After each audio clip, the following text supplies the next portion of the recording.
हम लोग को न्यू टॉपिक है ionic radius. Ionic radius actual में होता क्या है? The effective distance from the centre of the nucleus of an at ion up to which it has an influence on its electron cloud is called ionic radius। Actual में ionic radius ये होता है कि जहाँ आपका centre जो nucleus है, nucleus से वहाँ तक का डिस्टेंस जहाँ से आपका इलेक्ट्रॉन जो है इजेक्ट होगा या इलेक्ट्रॉन बाहर होगा या इलेक्ट्रॉन गेन होगा, तो वहाँ तक का जो डिस्टेंस होता है वो हमारा क्या कहलाता है? आयनिक रेडियस कहलाता है। हम लोग ये बोल सकते हैं कि डिस्टेंस बिटवीन जो होती है nucleus of an ionic and valence electron ionic from cell, मतलब आपका जो वैलेंस शेल है न्यूक्लियस से आपके वैलेंस शेल तक का जो डिस्टेंस होगा वो क्या कहलाएगा? हमारा आयनिक रेडियस कहलाएगा। हमारी सेकंड डेफिनेशन होगी।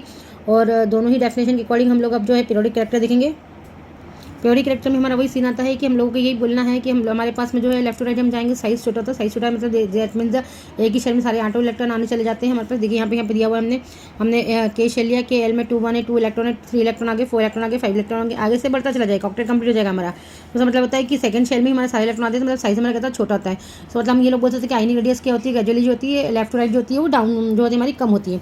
अप टू डाउन तो हमारी नंबर ऑफ शेल्स बढ़ती है, नंबर ऑफ शेल बढ़ती है मतलब हमको यहाँ से इलेक्ट्रॉन ये हमारी वैलेंस शेल क्या कहलाएगी? हमारी जो है वो आयनिक रेडियस कहलाएगा। यहाँ से यहाँ तक का जो डिस्टेंस है न्यूक्लियस से यहाँ तक का डिस्टेंस, तो हम लोग बोल सकते हैं कि यहाँ से हमारा जो है वो आयन बनता है, n+ आयन बनता है। तो इसलिए हम लोग बोलेंगे कि अप टू डाउन आएंगे, जैसे हमारी नंबर ऑफ शेल इंक्रीज होगी तो हमारा आयनिक रेडियस भी होगा जो वो इंक्रीज होगा। तो हम लोग बोल सकते हैं कि आयनिक रेडियस हमारी क्या होगी? इंक्रीज होगी। तो हमको एक ही बात बोलनी है कि लेफ्ट टू राइट जाएंगे साइज जो है वो डिक्रीज होता है, इसलिए आयनिक रेडियस जो होती है वो डिक्रीज होती है। और अप टू डाउन आते हैं तो साइज हमारा जो इंक्रीज होता है क्योंकि नंबर ऑफ शेल्स भी इंक्रीज होती है, इसलिए हमारा आयनिक रेडियस भी जो होता है वो इंक्रीज होता है। बिकॉज कारण क्या है? क्योंकि हमारा न्यूक्लियस से आउटरमोस्ट शेल तक का डिस्टेंस या हमारा न्यूक्लियस से हमारी वैलेंस शेल तक का डिस्टेंस है, वही हमारा आयनिक रेडियस रहता है। लाइक करें, सब्सक्राइब करें।